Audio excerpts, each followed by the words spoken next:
I am so unreasonably excited about everything I am seeing right now. And so I'm going to say something, and I want you please to correct me because I know you've been breaking down all these numbers all night long. I get all that. But I'm trying to look at this from Kamala Harris's point of view, and I'm trying to find, so far, what we know so far, positive signs for Kamala Harris. Sean? Okay, I have Are one. there any positive Apparently, signs?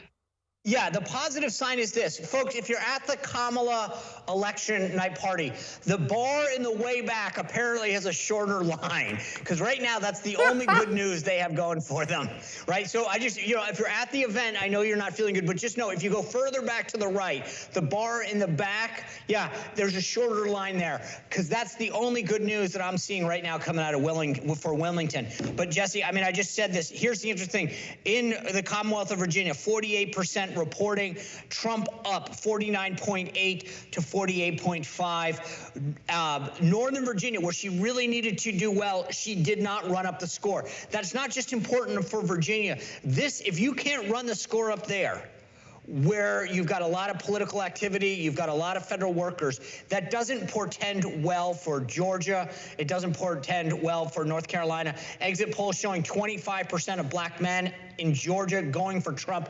That coalition that they have to weave together, which is called the Democratic Party, is fracturing. And this is not good for them. They can't be happy early on with some of these results. By the way, Florida, huge win in Florida, 93% reporting right now out of Florida. Big lead. Rick Scott called the winner there. This is great news. Trump, 65% reporting in Georgia. He's up 52.4. I mean, this is good news. The only ray of light that you brought up is right now out of Michigan. There's not a lot reporting, but they're at 52. So that's not good for them. In North Carolina, Trump up 52% there. So some good news there so far. I would tell you, if you're looking at the Pennsylvania report results, pump the brakes. What we're seeing come in is not where Trump needs to do well. So right now, but the text that I'm getting from Team Trump inside their war room, they are feeling still really good about Pennsylvania. Okay, so they're still feeling good about Pennsylvania. Let me ask you this, Sean. If Trump is overperforming in Virginia, even if he loses there, even if it turns out he loses by a point or two, but he's overperforming in Virginia.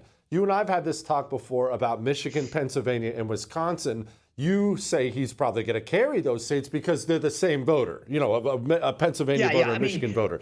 Does Virginia translate in that way? Meaning, let's say Donald Trump barely loses or barely wins Virginia. Does that mean good things for Pennsylvania?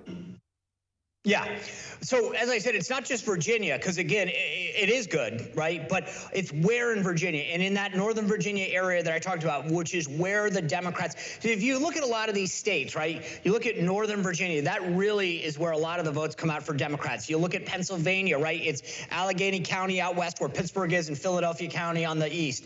That's where they get their votes. If they don't run up the scores in those areas, they can't win Pennsylvania. Same thing in a lot of these other states, where if they don't run up the score in the urban areas, they're screwed. And you're seeing that now. Both things are happening, Jesse. One, she's not performing where she's supposed to, and Trump is overperforming where he's supposed to. That's not good for the Democratic Party right now. So, does it portend well? Yeah, but part of it, as you were just alluding to, is it's the voter that's modeled. So undecided late breakers tend to kind of follow, whether it's 70-30 or 60-40, the same, pattern. So if you see a 60-40 or 70-30 break in Virginia with the late deciders, I think you're going to see pretty close to that in Michigan and Wisconsin and to some degree in Pennsylvania. And that's great news for Trump.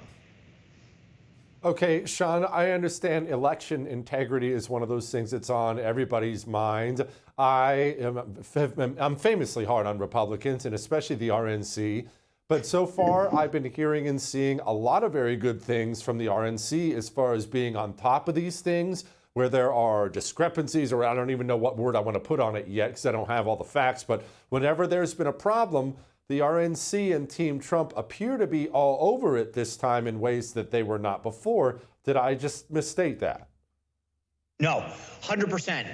I had some of the folks here from the Heritage Foundation, Hans von Sonskowski, probably the most premier election analyst in the country when it comes to this stuff. And he said the reforms that the RNC made, the actions that they're taking, the way that they're getting ahead of the curve has been unprecedented. So there's obviously still more to do, but we are seeing the RNC and Team Trump get ahead of the curve. You saw them win that case in Philadelphia. They were out there today in 2 counties getting them extended to 9:30 and 10:30 respectively because of voter issues, right? This is good news.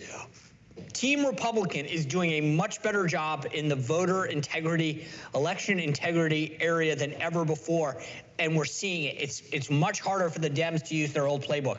It's not solved. Don't get me wrong, because your radar is right on this, but it is much better. And at some point, to President Trump's, if you think about what he's been saying, you got to make it too big to rig. That's what's happening now. At some point, you can't you can't overwhelm them. In Pennsylvania, for example, Biden had a 1.3 million vote lead going into Election Day in 2020. Team Trump cut that to 400,000. You think about that, Jesse. I didn't take college in math, but I can do that. That's a 900,000 vote difference that they have to now make up today. That's really hard because Trump swamped them. 1.1 to 1.2 that he got on Election Day. So right now, they're in big, big trouble trying to figure out how do we make these votes up, and I don't know how they're going to do it.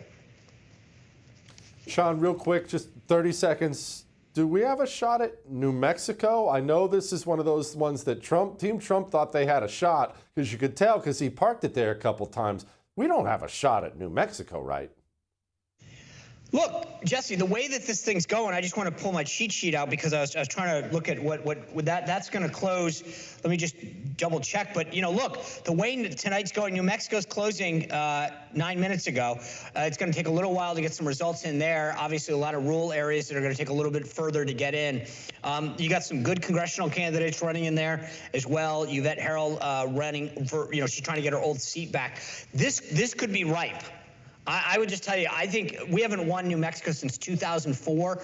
But again, what I was saying about Virginia still applies. If you see some late breakers there, you saw Trump make that stop there the other day. They feel a little bullish on this. And the team Trump that I'm talking to, their smiles, they're happy. I'm here at the Heritage Foundation. I was down below. They got a big party. Everyone's got smiles on their faces. They're excited. They're optimistic. You're not hearing that from the Democrats on social media, whatever. They're trying to buy time and make excuses so that people stay with them.